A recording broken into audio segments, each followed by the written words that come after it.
श्रीमद्भागवत प्रथम स्कंद प्रथम अध्याय।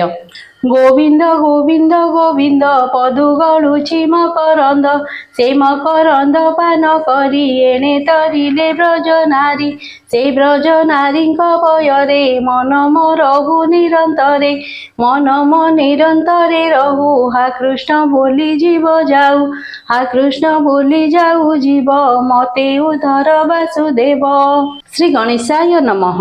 प्रथम अध्याय। नमई नृसिंह चरण अनादि परम कारण जार आदि मध्ये अंत विचार न घटे जगत इंद्रिय अर्थ न जानती सत्य जे नित्य प्रकाशंती इंद्रिय अर्थ न जानती सत्य जे नित्य प्रकाशंती आनंद मणि वेद सार ब्रह्मांड कला जे विस्तार जार स्वरूप हृदय चिंती वेद पुरुष न जानती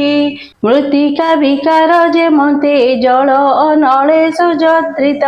रूप अरूप स्थिति तिनि जहा जोगरे अनुमानी स्वभावे नहे जे मत ए संख्या जोगींकर मत आत्मा प्रकाशे जन्म होई निरते कुहुक बोलाई सत्य परमानंद हरि जहा भाविले भूतरी तार चरणे नित्य ध्यान करी धरती सुज्ञ जन से हरि पादे हृदय धरी प्रबंधे गीत नाद करी अशेष जगत रहिते बंदई दास जगन्नाथे निर्मल मुनिंकर मते हरि चरित भागवते कहिबी अछि जेते गुण सुजने सावधाने सुन कपट धर्म जार नाही स्वभावे शास्त्र से बोलाई से साधु जनकर धर्म माया वर्धित शुभ कर्म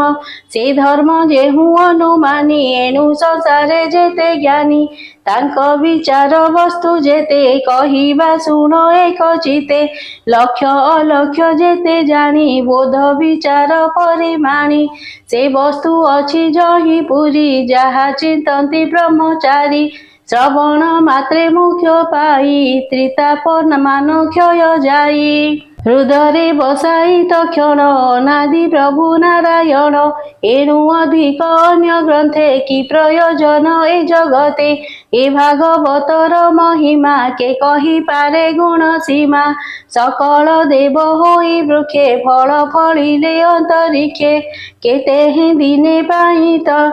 पाची तले वृक्षु पड़िले वायु दले सुख धाइले ताहा देखी पक्षींक संगते उपेक्षी तो से अधर पान कले।